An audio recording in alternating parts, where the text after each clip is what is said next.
안녕하십니까. 이주환 노예연구소의 이주환입니다. 자, 오늘은 청년 농업인 영농 정착 지원 사업. 너무 어렵거든. 청년 농업인들이 시골에서 돈 안 들이고 살 수 있는 생활비를 지원해 주는 겁니다. 제가 겪었던 지원 사업에 대한 솔직하고 제대로 된 정보를 한번 공유를 드리려고 하는데,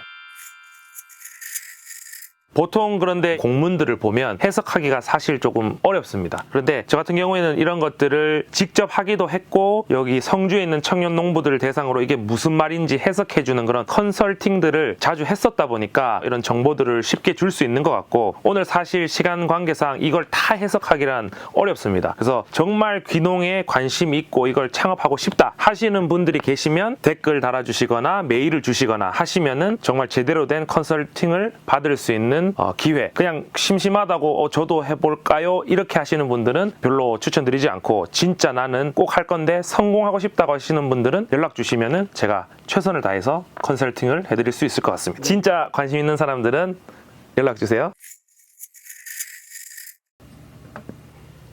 자, 쉽게 좀 어려운 것들은 좀 다 빼고 요걸 제대로 어떻게 받으면 잘 받을 수 있는지, 실제로 내가 받는 혜택이 뭔지 그런 것들을 좀 알려드리려고 하고요. 요 자료가 궁금하시다면 본인이 귀농하고자 하는 시청이나 군청 홈페이지 들어가셔서 검색만 하시면 요 공문이 나올 겁니다. 말씀드리면서 이야기를 해볼게요. 첫째, 이 지원 사업에 선정되면 3년 동안 3,600만 원의 생활비를 지원받는다는 겁니다. 첫 해 매달 110만 원, 둘째 해 100만 원, 셋째 해에는 90만 원씩의 생활비를 줍니다. 이게 굉장히 큽니다. 이게 3년이 지나고 나니까 체감이 됐어요. 이거 추적을 하나요? 유흥비로 다 탕진해버릴 수도 있어요.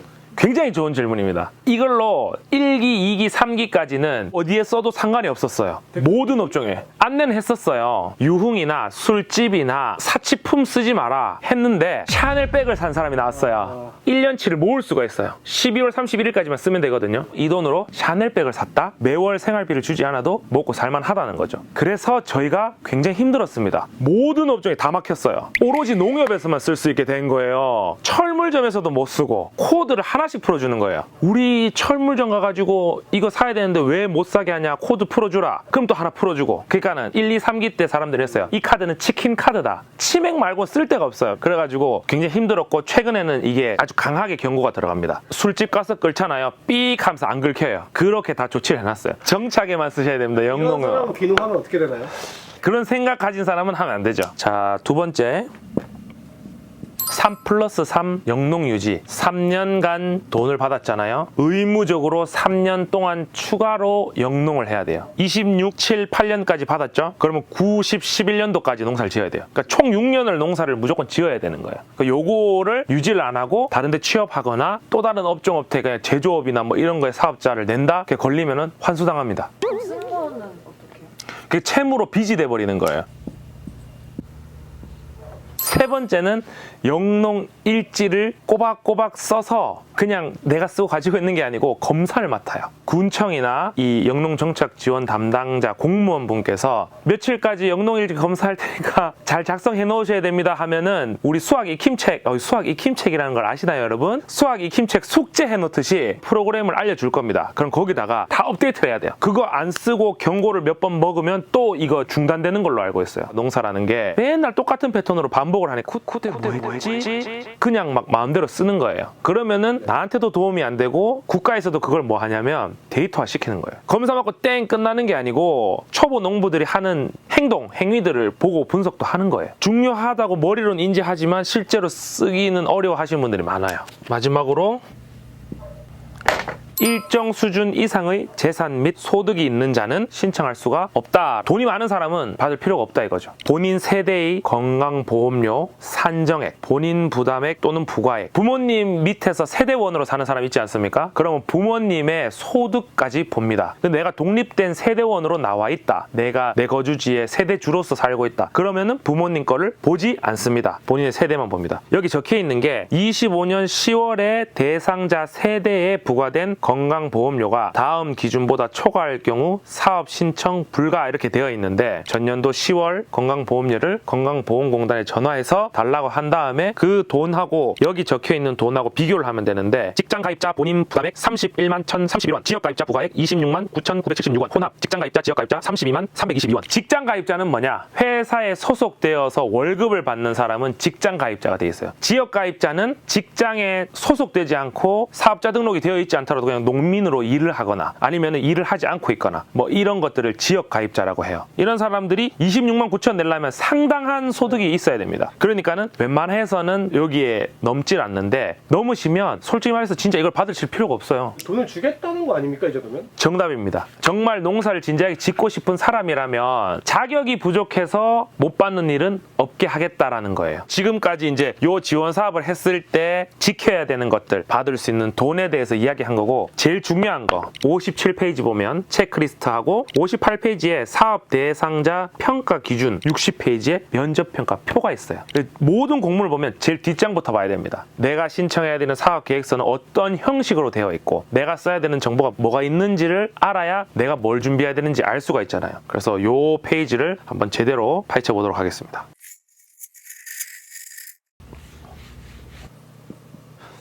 제일 중요한 거죠. 연령이 안 되면 신청 자체를 못 하잖아요. 체크리스트에는 연령이 따로 안 적혀 있는데 사업 시행연도 기준 18세에서 39세, 1985년생부터 2008년생까지만 신청할 수 있어요. 생일이 안 지났을 경우. 그리고 여기 보시면은 서류, 가족관계증명서, 영농계획서, 뭐 건강보험료 부가고지서 및 병역 관련 증명서. 병역을 면제받았거나 군대를 갔다 와야 됩니다. 자, 앞에서 말씀 안 드린 것 중에 독립경영이라고 내가 경영주로서 농사 지은 지 3년이 지난 사람들은 이 사업을 신청할 수가 없습니다. 초심자만 사업을 신청할 수 있는데 농사를 지은 지 3년 정도 이내까지는 받아주겠다. 그런데 귀농 독립경영 2년 차는 한 달에 얼마씩 받을까요? 2년 차 금액 받아요. 100만 원씩. 그러니까 2년 차에 신청해서 합격했다고 1년, 2년, 3년 받는 게 아니고 2년밖에 못 받아요. 부모님 밑에서 경영체 등록하지 않고 농사 지은 거는 포함되지 않습니다. 독립 경영을 할 때부터 이 돈을 받을 수 있어요. 다른 거는 특이사항이 없는 것 같습니다. 사실 서류는 체크리스트를 보고 준비를 하면 그렇게 어렵지 않게 준비할 수 있는 내용들이에요. 제일 중요한 게 서면평가를 합격해야 면접을 보든가 말든가 하죠. 여기서부터 제 핵심 노하우가 나옵니다. 서면 평가는 주로 영농 계획서에 내가 뭐라고 적었는지가 중요한 거예요. 그럼 대표님이 몇 장 적으셨어요? 뭐 한 15장? 텍스트로만? 네, 텍스트로. 진짜 길게 적으셨네요. 긴 거 아니에요. 막 30장 적는 사람도 있어요. 근데 막 쓸데없는 말을 30장 적는 것보다 제대로 된 말을 10장 적는 게 훨씬 낫기 때문에 알잘딱깔센 이럴 때 쓰는 거 아닌가? 수백 명 서류를 보는 사람이거든요. 심사위원이라는 사람이. 첫 페이지만 보면 알아요. 절대 10페이지 다 안 읽습니다. 심사를 해본 사람으로서 아는데 딱 보자마자 딱딱 A, 딱딱 B, 딱딱 C 바로 나와요. 아니면은 바로 넘어가서 계획서를 2장 보고 평가한다든지 심사위원마다 기준이 있기 때문에 딱 군더더기 없이 아주 깔끔하지만 명확한 내 미래 목표를 제시해야 된다. 요게 이제 통합적인 내용이고 하나하나 짚어주자면 자, 첫 번째 영농 비전 30점짜리가 있습니다. 영농 비전이란 말뿐인 계획보다는 1년, 2년, 3년 동안에 할 수 있는 실질적인 계획을 이 친구가 순이익 1억 벌 겁니다. 이렇게 하면 오히려 안 좋아요. 나는 초보 농부이기 때문에 첫 해에는 이런 방식으로 2천만 원을 벌 거고요. 둘째 해는 어떤 걸 써서 발전시켜가지고 4천만 원 벌 겁니다. 이런 계획을 짜는 거를 실현 가능성이 있다라고 봅니다. 초보가 하는 거잖아. 현실성 있는 계획을 어떻게 세워? 알 수가 없는데. 귀농 창업도 사업과 마찬가지이기 때문에 다른 농장에 가서 일을 배워봐야 됩니다. 그런 것들을 눈으로 보고 내가 과연 할 수 있는 방법, 잘할 수 있는 영농 계획은 뭘까를 고민한 흔적이 보여야 된다는 거죠. 둘째, 영농 계획 구체성입니다. 영농 계획의 구체성에서 보는 건 뭐냐면은 내가 가지고 있는 내 역량이랑 장목을 제대로 선정했느냐. 축산학과 나왔는데 갑자기 꽃을 키우겠대요. 이것만 보면 말이 안 되는데 내가 꽃을 키우게 된 이유가 있잖아요. 내가 이걸 선정한 이유. 축산학과에 가서 소를 배웠는데 어떤 농장에 가니까 옆에서 꽃을 키우면서 이 꽃이 풀로서 소한테 이로운 도움을 주기 때문에 같이 키우시는 걸 봤다. 근데 이 꽃에 내가 매료되어서 소 키우다가 꽃에 빠지게 됐다. 내가 이 적성에 잘 맞는 이런 것들을 설명하면 충분히 합격할 수 있다는 거죠. 진정성 있게 쓰면 그러니까 거짓말하면 다 티가 나는데 내가 진짜 이걸 왜 좋아하는지 쓰면은 무조건 합격하는 것 같아. 그리고 이거를 내가 선택해서 난 잘할 수 있다. 그리고 이거를 어떻게 팔 건지 그런 계획들. 그게 사실 평가관들도 실현 가능성이 낮다는 걸 압니다. 그러나 나는 독립경영 1년차에 마켓컬리와 협업해서 마켓컬리에 6천만 원씩 납품하겠습니다. 이렇게 하는 애들보다 지역에 있는 꽃 도매 거기 가서 경매사에게 내 꽃을 납품하면서 나 인지도를 올리고 5년 차에는 장기 계획으로는 마켓컬리에 꽃 시장에만 납품하는 게 제 목표입니다. 이런 식으로 쓰면 괜찮아요. 읽어보면 딱 알잖아요. 아, 이 진짜 얘가 생각을 했구나. 질문 없죠? 다음, 영농 계획 실현 가능성. 돈 얘기예요. 내가 얼마의 자금을 마련했느냐. 내가 현재 가지고 있는 자금이 얼마냐. 근데 사람들이 이렇게 얘기할 수 있어요. 돈 그렇게 많이 주면서 무슨 또 자금 타령이야 라고 할 수 있는데 농사에 들어가는 자잘한 돈들이 굉장히 많아요. 그럴 때 현금이 보유되어 있지 않으면 뿌리가 흔들릴 수가 있어요. 보충된다고 그 모아놓은 돈을 또 딴 데다 쓴다? 그러면 안 되는 거예요. 3년이 확보됐으면 그 다음 3년을 이 돈으로 준비를 하는 거예요. 항상 내 생활비 여유 자금이 있어야 된다는 거예요. 농사 같은 경우에는 망할 수도 있잖아요. 자연재해로 재해 보상금이 100% 다 나오진 않아요. 예를 들어서 사과 농사를 지었는데 우박이 떨어져서 사과가 다 흠집이 났어요. 그럼 내가 사과를 1억치 키웠는데 사과를 하나도 못 팔 수가 있어요. 보험을 가입했으면 그나마 몇 천만 원이라도 받는데 보험 가입 안 했잖아요. 그 해에는 수입이 0원이에요. 자연 환경과 밀접하게 연계되어 있기 때문에 내가 언제든지 내 자력으로 자금을 가지고 있거나 또 대출을 받을 수 있는지도 중요한 겁니다. 신용 관련된 서류를 받는 거는 은행에서 대출을 일으킬 수 있는 사람인지를 확인하기 위함이고, 자금 확보 소요 계획은 내가 가지고 있는 대출 외에 내가 가지고 있는 자금을 어떤 용도로 이럴 때 대비해서 쓸 수가 있다는 걸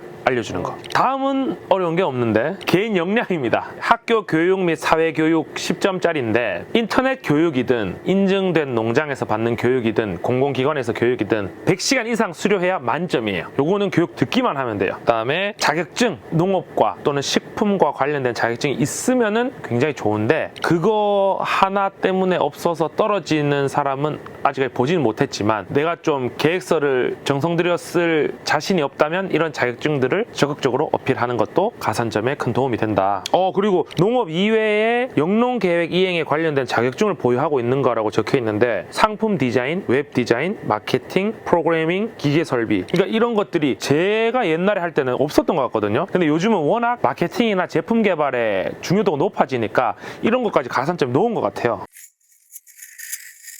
세 번째, 면접, 서면평가, 면접평가 통합해서 한번 말씀드릴게요. 정량적인 목표와 정성적인 목표가 있어야 된다. 그리고 단기적인 계획, 중기적인 계획, 장기적인 계획. 그러니까 3년, 5년, 10년 계획이 써져 있으면 굉장히 좋습니다. 근데 그거를 외우면 안 돼요. 마치 내가 시뮬레이션을 다 돌려본 사람처럼 얘기를 해야 돼요. 정량적인 목표와 정성적인 목표의 차이를 이제 알려드릴게요. 제가 농사를 지으려고 하는 청년 농부입니다. 저는 사과 농사를 독립 경영하려고 하는 이주환입니다. 저는 1년 안에 3,000평의 밭에 사과나무 4,000주를 심어서 2026년 연말까지 사과 7톤을 생산할 계획입니다. 이 사과 7톤은 도매시장에 갔을 때 평균 10kg당 55,000원을 받으나 저는 초보 농부이기 때문에 최소 4만원 이상의 가격을 받아서 첫 해에는 3천만 원의 매출을 발생시키는 것이 저의 목표입니다. 3년 안에 밭을 농지 임대 사업을 통해 추가로 10,000평을 늘려서 사과나무 12,000주를 더 심고 사과 수확량을 50톤을 생산할 계획입니다. 이후 사과 양이 늘어남에 따라서 도매시장으로 보낸 물량은 70%로 한정하고 나머지 30%는 기존에 많이 판매되고 있는 사과즙이라는 아이템을 통해서 브랜드화해서 이 제품을 개발할 계획이고 7년 안에 사과즙으로 매출을 50%까지 비율을 늘릴 계획입니다. 10년 안에 저는 직원 10명을 뽑아서 마케팅팀 2명, 제품 제조 생산팀 3명, 경영팀 2명의 직원과 사과 전문 관리인 1명을 포함해서 함께 농장을 운영할 계획이며 10년 뒤에 저희 농장은 15만 평의 사과밭과 25만 주의 사과나무 그리고 매년 5,000주의 나무를 분양하는 사업, 사과즙과 사과 주스, 사과 캔 음료 같은 제품으로 5억의 매출을 달성하고 생사과를 도매 또는 스마트 스토어 판매를 통해서 7억의 매출을 발생시키는 것이 저의 목표입니다. 이렇게 얘기를 하면 어떤 질문이 들어와도 좀 완벽한 면접이 되지 않을까. 저는 지금 방금 즉흥으로 했잖아요. 정성적인 목표는 사실 많이 안 들어갔어요. 그러니까 추상적인 게 정성적인 거거든요. 압박 질문 이런 거 들어오나요? 예를 들어서 이게 수치적인 질문들을 많이 합니다. 경매장에서 사과 얼마에 팔리는지 아세요? 모릅니다. 감점 3년이요. 감점. 너가 재배하려고 하는 사과 나무의 모양은 어떤 모양이냐? 직원을 1년에 몇 명을 써서 몇 톤을 수확할 거야? 한 그루의 나무에 사과가 얼마나 나와? 너무 기초적인데 이게 키워본 사람은 알아요. 근데 그것도 1년, 2년 키우면서 데이터를 안 쌓은 사람은 몰라요. 그냥 내가 5,000평 이만큼 키우니까 1년에 얼마 벌더라, 몇 톤 팔더라 이거지. 한 그루에 얼마? 그러니까 이거를 생각했다는 거는 얼마나 치밀하게 준비를 했냐라는 거죠. 제가 이거를 이렇게 말해줘도 연습을 해도 안 되는 사람은 안 돼요. 그게 되는 사람은 뭐냐면 진짜 자기가 고민하고 실제로 머릿속으로 이렇게까지 해본 사람이 이게 되는 거지. 이거 외워서 하려고 하잖아요. 그럼 정말 버버벅 떼고 숫자 다 틀려요. 시작이 좀 중요하다고 합니다. 독립경영을 함부로 시작했다가 영농정착지원금을 첫 해부터 못 받거나 받았는데 이게 쓸모없이 그냥 단순 생활비로만 쓰이고 내가 기반을 잡는 데 쓰이지 못하면은 결국 나중에 다시 힘들어지는 거기 때문에 준비 시간을 반드시 가지는 것을 꼭 추천드립니다. 그게 무슨 말이냐면 빨리 내 땅을 갖고 싶고 빨리 내 작물을 심어서 빨리 내가 수확하고 싶은 마음은 당연하지만 그럼에도 불구하고 그 마음을 참고 부모님 밑에서 농사를 지을 수 있으면 가장 좋고, 그게 아니면 잘하는 선도 농가에 가서 일을 하면서 그 일을 배우면서 현실을 깨닫고 그를 통해서 사업 계획에 대한 노하우도 생각해보고 실제적인 계획을 세워서 이런 독립 경영을 해야만 한다고 생각합니다. 누에나 양잠에 대해서 관심이 있다 그러면 저한테 연락을 해주시면 제가 하는 방법이나 기술적인 부분들은 알려드릴 수가 있어요. 누에가 아니더라도 제가 잘하는 게 뭐냐면 사람의 성향이나 성격에 따라서 이 사람은 과수가 맞겠다, 채소가 맞겠다, 화훼가 맞겠다 이런 것들을 제가 좀 잘 캐치를 하더라고요. 품목이 정해지면 계획서를 쓰는 걸 조언해주거나 첨언해주는 거는 저한테는 전혀 큰 문제가 아니에요. 품목을 정하는 데 도움을 드릴 수 있고 사업계획서를 쓰는 데도 도움을 드릴 수가 있고 면접에도 도움을